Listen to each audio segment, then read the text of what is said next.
আমরা যারা জাতীয়তাবাদী দলের দর্শনের রাজনীতি করি, আমাদের বুকে আঘাত, কেন আমরা এই প্রশ্নে সামাজিক যোগাযোগ মাধ্যমে এবং সামগ্রিক জায়গায় আমাদের কর্মীদেরকে আমরা কেন বিব্রত করব? ঐতিহ্যবাহী চট্টগ্রাম মোহামেডান স্পোর্টিং ক্লাবের বিষয়ে আইন ও এখতিয়ার বহির্ভূত হস্তক্ষেপের প্রতিবাদে চট্টগ্রাম মহানগর মোহামেডান স্পোর্টিং ক্লাবে এক সংবাদ সম্মেলনের আয়োজন করা হয়।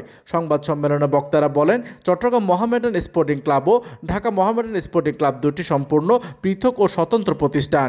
তাই চট্টগ্রাম মোহামেডান স্পোর্টিং ক্লাবকে কেন্দ্র করে কোনো ব্যক্তি বা প্রতিষ্ঠানের অবৈধ হস্তক্ষেপ কিংবা এখতিয়ার বহির্ভূতভাবে কমিটি গঠনের চেষ্টা আইনগতভাবে গ্রহণযোগ্য নয়।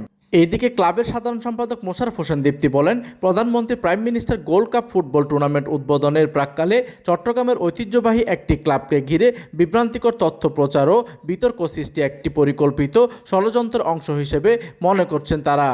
মাননীয় প্রধানমন্ত্রী চট্টগ্রাম থেকে উনি prime minister gold cup football tournament উদ্বোধন করবেন। এই সময়ে আমরা যারা জাতীয়তাবাদী দলের দর্শনের রাজনীতি করি, আমাদের বুকে আঘাত, কেন আমরা এই প্রশ্নে সামাজিক যোগাযোগ মাধ্যমে এবং সামগ্রিক জায়গায় আমাদের কর্মীদেরকে আমরা কেন বিব্রত করব?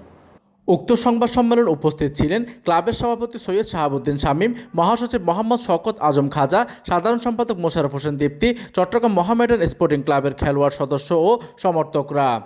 প্রতিনিধির তথ্য ও পাঠানো চিত্রে ডেস্ক নিউজ, দিগন্তের বার্তা 24, চট্টগ্রাম।